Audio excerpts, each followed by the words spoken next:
This YouTube channel does not promote any violent, harmful, or illegal activities. All content provided by this channel is meant for an educational purpose only.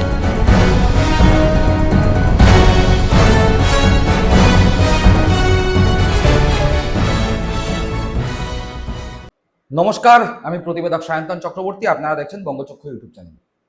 ইতিমধ্যেই বাংলার vote অর্থাৎ পশ্চিমবঙ্গের বিধানসভা নির্বাচন 2026, এই বিধানসভা নির্বাচনকে সামনে রেখে বিভিন্ন নিউজ চ্যানেল থেকে শুরু করে বিভিন্ন সমীক্ষক সংস্থা নিজেদের মতো করে সমীক্ষা করতে শুরু করে দিয়েছে এবং সেই সমীক্ষার ফল আমরা বিভিন্ন নিউজ মিডিয়ায়, সোশ্যাল মিডিয়ায় দেখতে পাচ্ছি। এরকম ভাবেই আমরা বিভিন্ন নিউজ মিডিয়া এবং সোশ্যাল মিডিয়ায় যে সমীক্ষার ফলাফলগুলো দেখেছি, সেখানে দেখতে পেয়েছি যে কেউ কেউ তৃণমূল কংগ্রেসকে 220 পার করে দিয়েছে, আবার কারুর মতে তৃণমূল কংগ্রেস 170। কেউ কেউ বলছে যে না, তৃণমূল কংগ্রেস 180 থেকে 85 পাবে, আবার কেউ কেউ বলছে তৃণমূল কংগ্রেস 192 থেকে 94 পাবে। আবার কারুর মতে বিজেপি সর্বাধিক 115 থেকে 120টি আসন পেতে পারে। কেউ কেউ বলছে বিজেপি 100 থেকে 105টির মধ্যেই নিজেদের সীমাবদ্ধ রাখবে। আবার কারুর মতে বিজেপি 70-এর গণ্ডি পার করবে না। ঠিক এই রকম সময় যদি ধরে নেওয়া যায় যে বিভিন্ন ইস্যুকে সামনে রেখে তৃণমূল বেশ বেকায়দায়, আবারও বলছি, যদি ধরে নেওয়া যায় যে বিভিন্ন ইস্যু, বিভিন্ন রাজনৈতিক ইস্যু যা বিগত 4-5 বছরে পশ্চিমবঙ্গের সামনে এসছে, তা টেট কেলেঙ্কারি হোক, অভয়াকাণ্ড হোক, সন্দেশখালী হোক, বা বিভিন্ন দুর্নীতির ইস্যু যেগুলো সামনে এসছে, সেগুলোকে যদি সামনে রেখে ধরে নেওয়া যায় যে তৃণমূল কংগ্রেস বেশ বেকায়দায়, তাহলে তৃণমূল কংগ্রেসের আসন সংখ্যা সর্বনিম্ন কত হতে পারে, সেরকমই একটি বিশেষ পর্যালোচনা আজকে আমাদের এই পর্বে আমরা করতে চলেছি। ইতিমধ্যেই বাংলায় এসআইআর হয়ে গিয়েছে এবং এসআইআর এর পরে আমরা দেখতে পেয়েছি যে বাংলায় প্রায় 60 লক্ষের কাছাকাছি মানুষের নাম বাদ গিয়েছে এবং 64 থেকে 65 লক্ষের মানুষের নাম আন্ডার অ্যাডজুডিকেশন, যার মধ্যে 30-32 লক্ষ মানুষের যে বিচারাধীন মানুষ, তাদের মোটামুটি সমাধান হয়ে গিয়েছে এবং আরো প্রায় 30 লক্ষের কাছাকাছি মানুষের নাম এখনো পর্যন্ত বিচারাধীন রয়েছে। প্রথম দফার সাপ্লিমেন্টারি লিস্ট প্রকাশিত হয়েছে, আরো এক দফার সাপ্লিমেন্টারি লিস্ট প্রকাশিত হবে। কিন্তু এই যে বাদ যাচ্ছে বা আন্ডার অ্যাডজুডিকেশন, এর মধ্যে সংখ্যাধিক্য কারা? মুসলিম ভোটাররা, মতুয়া ভোটাররা। যদিও মতুয়াদের থেকে মুসলিম ভোটারদের সংখ্যা অনেকটাই বেশি। বলাই বাহুল্য, এই বাংলায় মুসলিম ভোটার যারা আছে তারা তৃণমূল কংগ্রেসের একদম নিখাদ ভোট ব্যাংক। সুতরাং এই যে মুসলিম ভোটাররা বাদ যাচ্ছেন বা যে সমস্ত মুসলিম ভোটারদের নাম ভোটার তালিকা থেকে বাদ যাচ্ছে, স্বাভাবিকভাবেই সেই ভোট তৃণমূল কংগ্রেস থেকেই বাদ যাচ্ছে। সুতরাং এসআইআর এর ফলে মুসলিম ভোটারদের ভোটার তালিকা থেকে নাম বাদ যাওয়ার প্রভাব সরাসরি তৃণমূল কংগ্রেসের ভোট ব্যাংকে পড়বে, একথা অত্যন্ত দৃঢ়তার সঙ্গে বলে দেওয়া যায়। এটা গেল এসআইআর এর যে প্রভাব এবং সেই প্রভাবের ফলে তৃণমূল কংগ্রেসের ভোট ব্যাংকে কি প্রভাব পড়তে চলেছে তার বিষয়।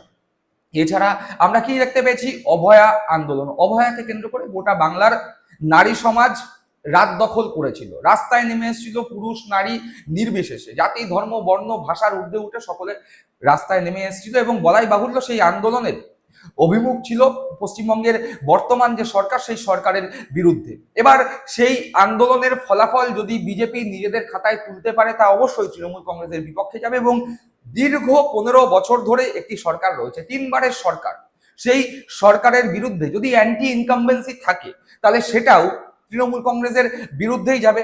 সুতরাং এরকম বিভিন্ন কারণ তৃণমূল কংগ্রেসের বিরুদ্ধে যেতে পারে। একই সাথে টেট দুর্নীতির কারণে পশ্চিমবঙ্গের যুব সম্প্রদায় বা নতুন ভোটারদের মধ্যে একটা প্রভাব পড়তে পারে এবং বলাই বাহুল্য সেই প্রভাব তৃণমূল কংগ্রেসের বিরুদ্ধেই আগামী 2026 বিধানসভা নির্বাচনে যেতে চলেছে। এই কারণগুলো যদি বাস্তবের মাটিতে দেখা যায়, যদি এই সমস্ত কারণের প্রভাব তৃণমূল কংগ্রেসের ভোট ব্যাংকে পড়ে, সেক্ষেত্রে কি হতে চলেছে সেটা এই মুহূর্তে লক্ষ টাকার প্রশ্ন।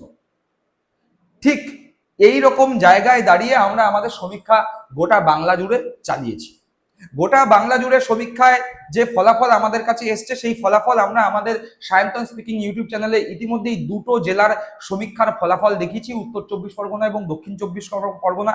আমরা অত্যন্ত ছোট্ট একটি সংস্থা এবং এই কারণে আমরা খুব ধীর গতিতে অন্যান্য জেলাগুলোর সমীক্ষার যে ফলাফল, সেই সমীক্ষার ফলাফল আমাদের সায়ন্তন স্পিকিং ইউটিউব চ্যানেলে দেখাবো। কিন্তু আমাদের যে সমীক্ষা, সেই সমীক্ষায় যেই তথ্য উঠে এসছে, তৃণমূল কংগ্রেস সব থেকে খারাপ ফলাফল করলে কটা আসন পেতে পারে, সেই তথ্য আপনাদের সামনে আজকে তুলে ধরবো।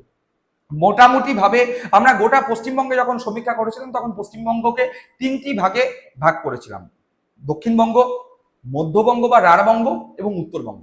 উত্তরবঙ্গের মোটামুটি দার্জিলিং, জলপাইগুড়ি, কোচবিহার, কালিম্পং, 2 দিনাজপুর, মালদা, এ কটা জেলা রেখেছিলাম। মধ্যবঙ্গের মধ্যে মুর্শিদাবাদ, বীরভূম, 2 বর্ধমান, নদিয়া, এগুলো রেখেছিলাম এবং বাদবাকি জেলাগুলোকে আমরা দক্ষিণবঙ্গের মধ্যে ধরেছিলাম।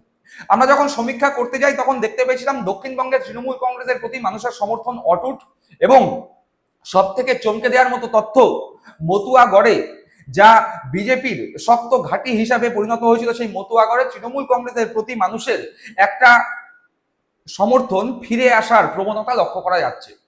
একই সাথে মধ্যবঙ্গ, যেই মধ্যবঙ্গে মালদা রয়েছে, মুর্শিদাবাদ রয়েছে, বীরভূম রয়েছে, বর্ধমান রয়েছে, সেই এলাকায় মালদা, মুর্শিদাবাদে তৃণমূল কংগ্রেসের যে একটা বিরাট ভোট ব্যাংক রয়েছে, সেই ভোট ব্যাংক কিছুটা হলেও টাল খাচ্ছে। তার কারণ জনতা উন্নয়ন পার্টি যেমন মুর্শিদাবাদে কয়েকটা আসনে নিজেদের প্রভাব বিস্তার করছে, একই সাথে কংগ্রেস আলাদা লড়বার জন্য মালদা এবং মুর্শিদাবাদের বিভিন্ন আসনে তৃণমূল কংগ্রেসের ভোট কেটে নিজেদের ভাগ বুঝে নেওয়ার চেষ্টা কংগ্রেস করবে। এবং বলাই বাহুল্য, এখানে তৃণমূল কংগ্রেস এবং কংগ্রেসের ভোট কাটাকাটির ফলে বিজেপি কিছুটা সুবিধাজনক জায়গায় পৌঁছে যেতে পারে। যদিও বীরভূমের ক্ষেত্রে চিত্র সম্পূর্ণ অন্য। বীরভূমে এখনো পর্যন্ত অনুব্রত মণ্ডলের যে প্রভাব, সেই প্রভাব কমে যাওয়ার কোনো রকম ইঙ্গিত পাওয়া যাচ্ছে না। বীরভূম এখনো পর্যন্ত তৃণমূল কংগ্রেসের শক্ত ঘাঁটি।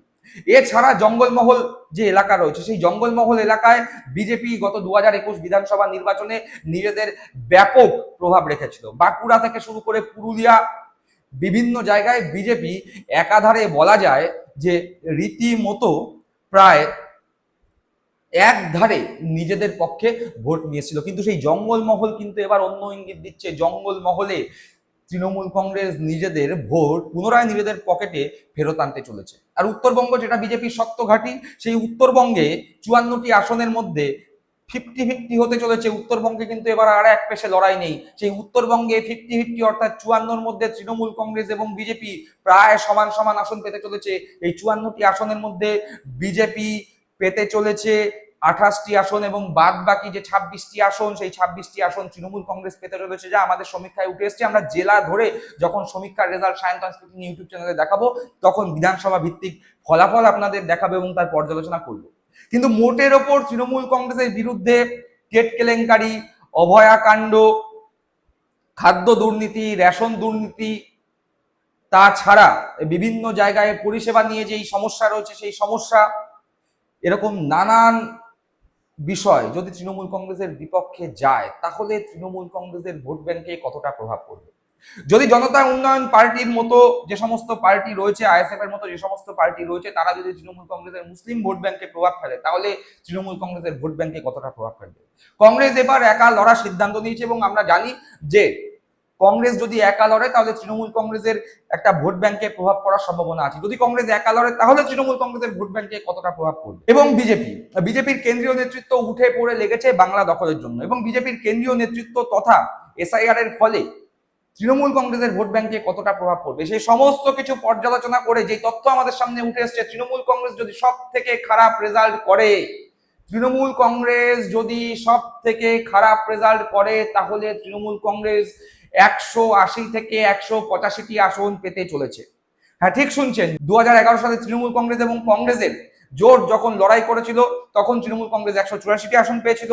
2016 সালে তৃণমূল কংগ্রেস একা লড়াই করে, বিপক্ষে ছিল সিপিএম এবং কংগ্রেসের জোট। তখন বিজেপি নামক কোন দল পশ্চিমবঙ্গের বুকে আছে সেই জিনিস বোঝা যায়নি। সিপিএম এবং কংগ্রেসের জোট তৃণমূল কংগ্রেসের বিরুদ্ধে লড়াই করলেও তৃণমূল কংগ্রেস 211টি আসন পায়, এবং 2021 সালে তৃণমূল কংগ্রেস 215টি আসন পায়। এই জায়গা থেকে দাঁড়িয়ে তৃণমূল কংগ্রেস 2026 বিধানসভা নির্বাচনের সমস্ত প্রতিকূলতা, অ্যান্টি ইনকামবেন্সি অর্থাৎ প্রতিষ্ঠান বিরোধী হাওয়া থাকার পরেও, সমস্ত ধরনের প্রতিকূলতা থাকার পরেও যদি সব থেকে খারাপ রেজাল্ট করে, তাহলে তৃণমূল কংগ্রেস 180 থেকে 85টি আসন পেতে চলেছে।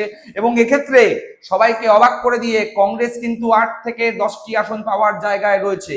তৃণমূল কংগ্রেস 180 থেকে 185 এবং কংগ্রেস 8 থেকে 10টি আসন পাওয়ার জায়গায় রয়েছে। আইএসএফ এবং জনতা উন্নয়ন পার্টিদের মতো যে সমস্ত মুসলিম মুখরা এই বাংলার বিধানসভা ভোটে এবার নামতে চলেছে, তারা সর্বসাকুল্যে 4 থেকে 5টি আসন পেতে চলেছে। ঠিক শুনছেন, সর্বসাকুল্যে 4 থেকে 5টি আসন পেতে চলেছে। এবং বিজেপি এবারেও 60-এর গণ্ডি পেরোনোর মতো জায়গায় নেই। ঠিক শুনছেন, বিজেপি এবারেও 60-এর গণ্ডি পেরোনোর মতো জায়গায় নেই। অর্থাৎ আমাদের সমীক্ষায় একদম স্পষ্ট, তৃণমূল কংগ্রেস 180 থেকে 85, সর্বনিম্ন যদি অত্যন্ত খারাপ রেজাল্ট করে তাহলেও তৃণমূল কংগ্রেস 180 থেকে 185টি আসন পেতে চলেছে। এর সমর্থনে বা এই যে পরিসংখ্যান আপনাদের কাছে আমি তুলে ধরলাম, এর সমর্থনে আমাদের যে সমীক্ষা, সেই সমীক্ষার ফলাফল ইতিমধ্যেই 2টি জেলার সমীক্ষার ফলাফল আমরা উত্তর 24 পরগনা এবং দক্ষিণ 24 পরগনার ফলাফল সায়ন্তন স্পিকিং ইউটিউব চ্যানেলে দেখিয়েছি। বাদ বাকি জেলাগুলোর ফলাফল আমরা ধীরে ধীরে আমাদের সায়ন্তন স্পিকিং ইউটিউব চ্যানেলে দেখাবো। আমরা আশা করছি আপনারা সেই সমীক্ষা দেখবেন এবং আপনাদের মতামত জানাবেন। আর আজকের এপিসোড সম্পর্কে অবশ্যই আপনাদের মূল্যবান মতামত কমেন্ট বক্সে কমেন্ট করে জানাবেন। সকলে ভালো থাকবেন, সুস্থ থাকবেন। জয় হিন্দ, বন্দে মাতরম।